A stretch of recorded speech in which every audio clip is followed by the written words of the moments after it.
everybody, it is Dean Z speaking to you from room 1225 in Jeffries Hall, a giant classroom at the University of Michigan Law School. So today I want to talk to you about rankings, because I think they're really in the news. There's a lot of admissions stuff in the news these days, but rankings struck me as something that are very prominently so and may very well have an immediate bearing on decision making for people. So let's get started. I'm going to start with a little history. Back in the dark ages when I applied to law school, that was 1988, I didn't know anything about rankings. I didn't know there were rankings. Isn't that amazing? But there was something called the Gorman Report, which I guess was very prominent for people who knew about these things, that used really just school's reputation as the foundation for its rankings, which is a weird undertaking when you think about it. What does it, like, how do you determine a reputation, and a reputation for what exactly? But then U.S. News got into the act in 1987 with a sort of mini version of what we have today. At the time, U.S. News was one of three big news magazines. The other two were Time and Newsweek, and rude as this may be to say, if you were going to rank them, U.S. News would be third place of those three. So I assume that in 1987 they were thinking about ways to sort of expand their footprint and, you know, improve their reputation in some way, and they decided, let's see what rankings are like. So they too, like the Gorman Report, did a sort of mini ranking thing that was based almost entirely on a school's reputation. I guess that went well for them, and then because in the early 90s, they really expanded the undertaking and, you know, used many more criteria in the kind of rankings that we're used to seeing today. And in the 90s, rankings for schools, particularly law schools, really took off, and the importance of them and the significance of them and people's attention to them. So that when I started as Dean of Admissions in 2001, rankings were a big part of the landscape. Now, I would say honestly that over my 20-some years in this job, the U.S. News rankings in particular have decreased a little bit in prominence, and that's, I think, for two reasons. One, the ABA started taking on much greater role for collecting data for law schools that was vetted and, you know, clearly accurate, so that more data was available in the world. And then as an offshoot of that, more data being publicly available, there were more kinds of rankings. So there's law school transparency, there's Above the Law, there's National Law Journal. There are a number of different competing styles of rankings that look at different elements of the data that are available to schools. And so I've heard less in the last, say, 10 years about what is our U.S. News ranking in particular. But I'm not gonna kid you, like still the most prominent ranking during this time has always been U.S. News. Rankings during this time, whether they're U.S. News or something else, have always come under a lot of criticism. I think one is just sort of the fundamental criticism of how do you take something that is a fundamentally subjective issue, you know, what do you think of this school, and try to reduce it to something scientific and objective with like very precise certainty, like this school is ranked 1, this school is ranked 2. It's a little bit ludicrous if you think about it that way. So that's always been a part of the criticism, as have the specifics of what is included and what is left out. So people object to not, for example, including information about loan repayment programs or diversity as part of the rankings. And they object to including things like peer rankings of other schools.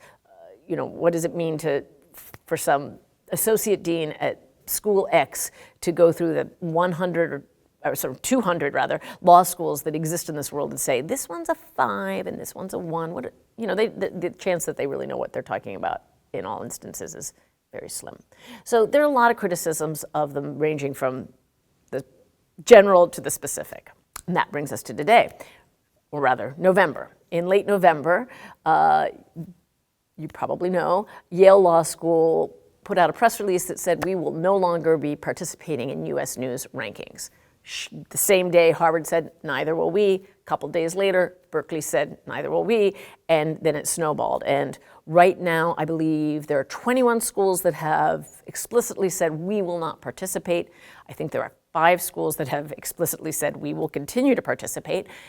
But the vast majority of schools that had been highly ranked by US News have said, we are not going to participate.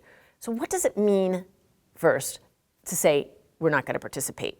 There is a questionnaire that US News sends out that schools are supposed to fill out. US News uses a lot of publicly available data, but they also request proprietary data from schools. It takes a lot of time for schools to fill that out.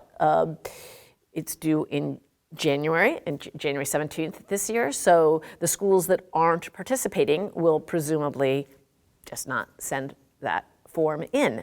In addition, there is another questionnaire that goes out, as I alluded to earlier, that various personnel at school fill out, giving their impressions of other schools. I assume that the schools that have said that they will not participate in the rankings will not let their people fill those questionnaires out or tell them not to fill them out, as well as not filling out the school's own questionnaire. Certainly Michigan, which has made a decision not to participate in the rankings, we are not going to do any kinds of questionnaires. So I assume that's probably across the board, but hard to be sure. But all that means is, I guess, that there are, even though we know that there are some schools that have said we're out and some schools that say we're still in, there are probably schools that are still making up their mind, or schools that have made up their mind not to participate that haven't made a statement about it. And so we won't really know the full landscape until after January 17th, when it will be clear which schools did or did not submit. It will be clear, at least to US News. I don't know that there will be any publicly available clarity about that. So in the wake of these announcements about schools not participating, what did US News do? They went on a listening tour. By their own account, they spoke to more than 100 different law schools to say, what's your problem? What don't you like? What do you like? Can we, maybe, I don't know what the conversations entailed exactly. I know what US News said the conversations entailed. I assume they were trying to get schools to stay in the fold, but I don't really know. But they did, meet with all these schools and gather some information. And as of a few days ago, they sent a letter to law school deans about what will come next. So we have some information about that letter that I will discuss. And they also, just yesterday, I believe, had a meeting at a big law school conference, the American Association of Law Schools, that it has an annual conference. They had a meeting there and made some announcements there. So those are the 2 sources of information that we have about what's coming next. People ask, well, does this mean the rankings will just go away? Does this mean that the schools that aren't participating will drop to the bottom of the rankings?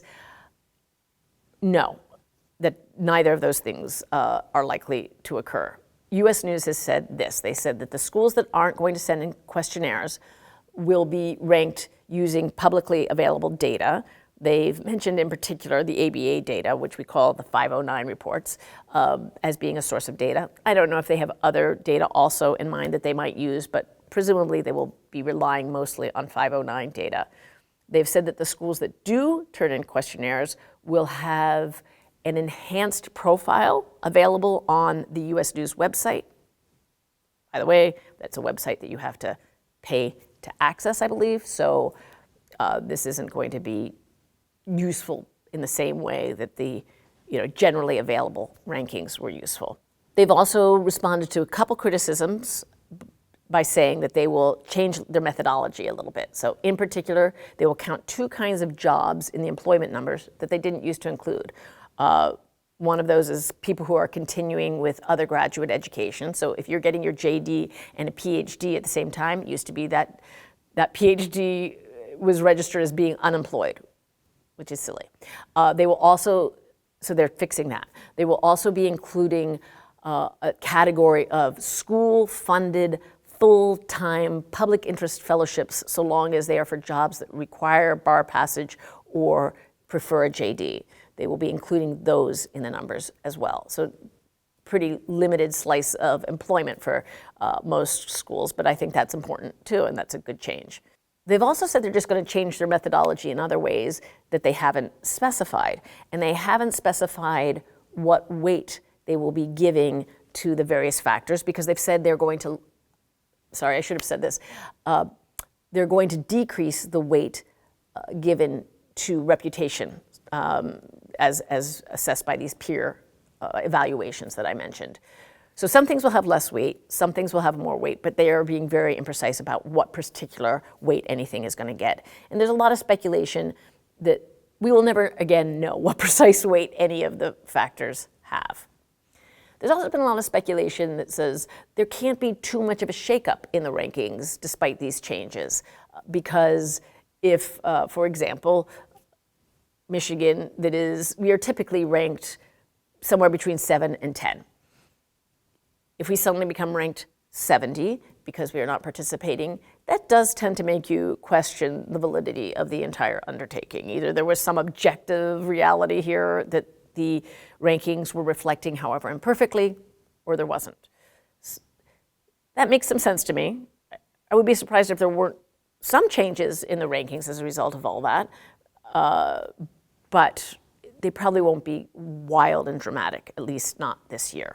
What U.S. News has said in support of its own undertaking is that this is a really important, that they are performing a really important consumer service here by aggregating this information and pulling it together in this format. I think there's a case to be made for that. I think it is useful. When I was applying to school and there weren't generally available rankings, I just asked everybody I knew what they thought of various law schools. And my approach to applying was very much geographically focused. What cities did I think I could stand to live in? And I didn't really, and then frankly, on top of that, Michigan, because I didn't really know anything about Michigan at the time, but someone I knew who I really respected told me I should think about it. So I didn't really know what I was doing, and I think the rankings can be helpful for that. I question whether, we really need to have just U.S. News or whether it's better to have a lot of different rankings. That seems better to me, but so be it. I think they are performing some kind of service, although I'm going to quote exactly what they said about this because I think it's funny. They said, "We have helped expand the universe of well-known law schools beyond the club of Ivy League schools of the last century," which I think is funny because it's rude in two ways. One, they're calling the Ivy Leagues last century, like they're still doing all right in this century. Also, it's rude to schools like Michigan that you think we're pretty well known too, and we're not Ivy Leagues. But anyway, so I enjoy a good side swipe like that. But anyway, so that's where we stand. And as to what effect overall this will have on the rankings, I think it's TBD. I think U.S. News will be a little less dominant as a result of all this, but I don't think they're going anywhere entirely. They're not going to disappear. And so I guess my summation here is keep your eyes on this space and let's see what comes next when March or April rolls around and U.S. News rankings come out. Who is going to pay attention? I don't think there's any way to know right now. Okay, I think that's all I have about that. Now let's turn to grammar/language usage, because honestly, what I want to talk about today is not really grammar, it's just more language again. So, emails. I know you, youth of today, don't love the email, but I don't think it's going anywhere in the business setting, so it's important to know how to write them. So let's talk about how to begin them and how to end them. How to begin. Number one, there's two things I would love to cure everybody of doing. One is starting by saying the vague, bland well wish at the beginning, like, I hope this email finds you well. Instead of that, if you know the person well enough to have an actual hope for that person, be specific. Say like, hi, Dustin, I hope you had a great bake and you and your adorable family had fun in that place that I know you went, that I won't mention here for Dustin's privacy, yada, yada, yada. By the way, when are we filming next? That would be a good beginning, as opposed to, I hope this email finds you well. If you don't know the person well enough to say something specific like that, just get down to business, baby. No need to lard it up with a lot of meaningless verbiage at the beginning.